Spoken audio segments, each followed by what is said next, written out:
Hey everybody, welcome to my review of Ready to Love Season 4. And what we're doing, we're taking a deep dive look into the last remaining 4 couples. And on this video, we are going to deep dive into Sidney and Phil. And so you might be saying, well, what about Sidney and Frank? Girl, Sidney ain't interested in Frank. We already know that. But first I want to say this. I don't know if you guys considered this. We don't really know much about Sidney, because she wasn't on the first day or maybe the first 2 episodes. I think it was the first episode, and she kind of got slotted in at the last minute. She and that other guy, I forget what his name was because he didn't last but 1 episode. But anyway, have you ever wondered why that was? Let me tell you what I think the reason was.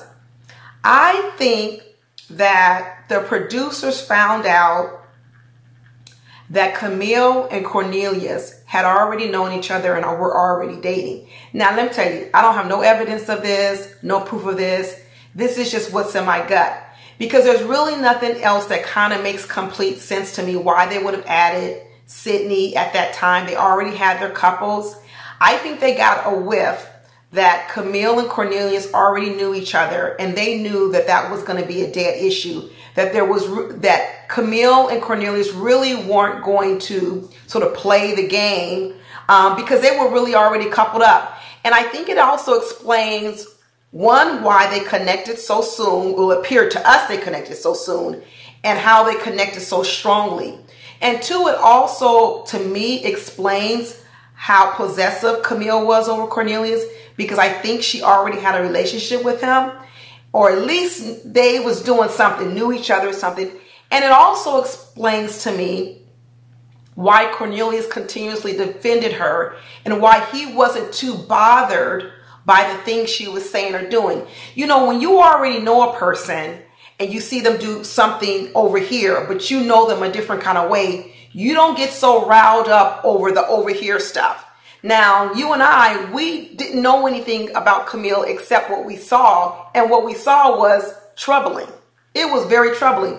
But if you know her outside of the show and you know other things about her, then I could see how you're not too bothered by it. You may roll your eyes, which is what Cornelius did. You may not want her to do it, but you're not going to completely judge her off of it because you have other things to go off of. And that's why I think Cornelius and Camille knew each other. There's no explanation. And I think that's why we end up getting Sidney and the other guy, because if they hadn't done that, they were going to be short a couple. And they were also going to be short like the number of people who are really going to play the game. But anyway, this is not about Camille and Cornelius because they're off the show. It's really about Sidney. Now, Sidney, so when she came on, because she came on sort of in the second half, I think everybody looks at her as like sort of this dark horse kind of person, like, where's she come from? She's coming out the blue. And one thing about Sidney is she gonna lead with the sex appeal. I mean, she keeps the sexy on 10. And I know she talks about how she's been through like a lot of heartbreak with men and different things.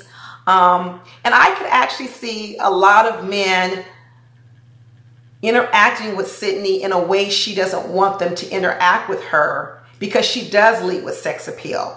And that's not saying she has to tone it down or she has to be a different person.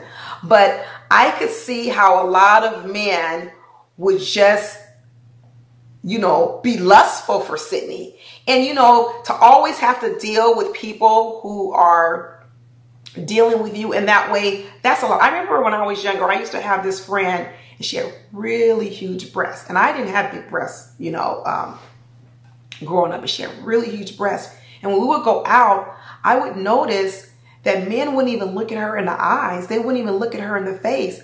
They would look down the whole time. And at first when she told me that's what happens to her, I didn't really believe her because I had never experienced it, because I didn't have no big breasts for men to be staring at all the time. But one time she goes, pay attention. Watch when this guy starts talking to me. The whole time he's looking down at my breast or he's glancing down. And I said, wow. I said, you know what? I said, that is a handicap for you, because that's what people see first. That's what they start to deal with. And then it takes a long time before they get to know the real you. So sometimes when people are coming, are you here for my breast? Or are you here to get to know the real me? And Sidney, she does lead with a lot of sex appeal, and she is a pretty girl. I could see how she probably could get a lot of like looky-loos, looky-like type person that she's constantly got to vet. She probably, you know, I don't know. But anyway, one thing I'm saying about, another reason why I'm not even talking about Frank with Sidney is because it's quite obvious that Sidney has friend-zoned Frank. First of all, she already knew Frank.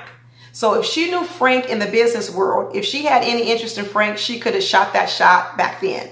So the fact that she never did that before tells me that it's nothing there. This reminds me of like last year when they did the whole, gosh, I can't remember people's name. I'm getting old. But you know, when people know each other and it's like we dated, but we didn't get along and now we see you again already love.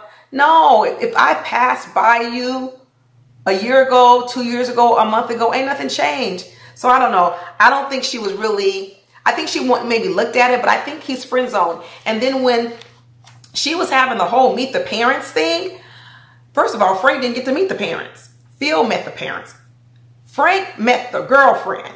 And then when Phil was meeting Sidney's mother, she told the mother, go easy on Phil. Don't press him too hard. But when she had Frank meet the girlfriend, she was like, press him real hard. You see, she trying to protect Phil, and Frank, she was throwing him out to the wolves. And then another thing, they showed this one clip when Phil was talking to a girlfriend, and Sidney is chomping on a taco.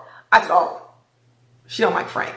Because she didn't care what she looked like chomping on that taco. You know, when you first meet a guy or you're nervous around a guy and you go out to dinner, you can barely eat. You know, you're trying to eat all dainty, this and that. When you chomping down on tacos and don't care if the cheese and the taco sauce is dripping down your mouth, girl, that's telling you something.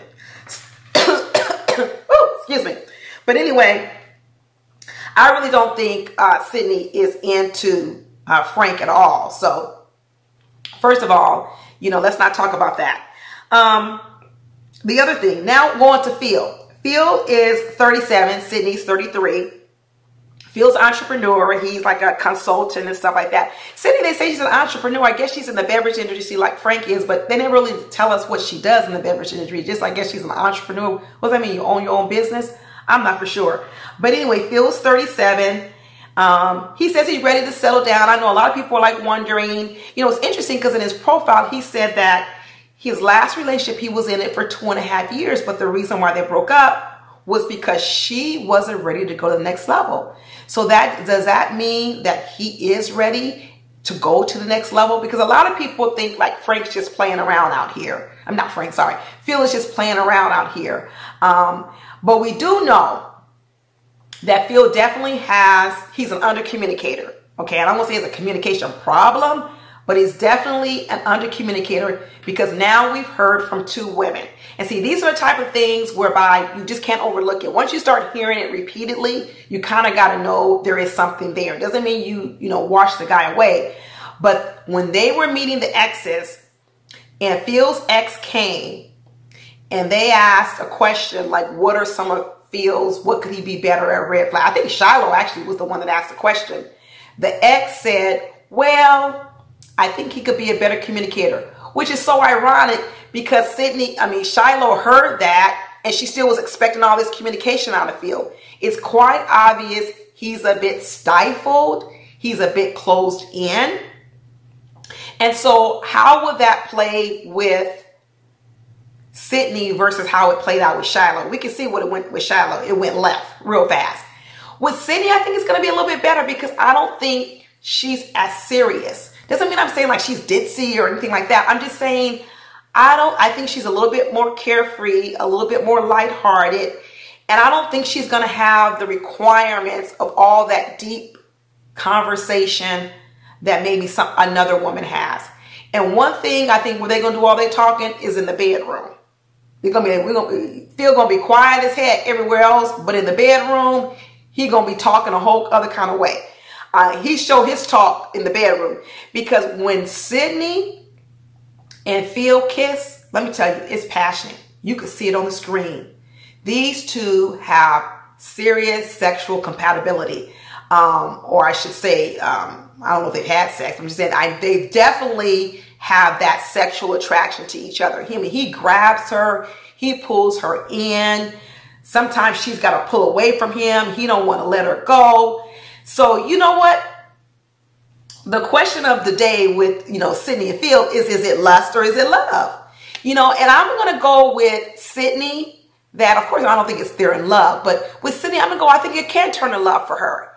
And with Phil, to be honest with you, I do think that right now, a lot of it is lust. And I think a lot of men start there anyway. I think a lot of men start in lust. I think men are very visual.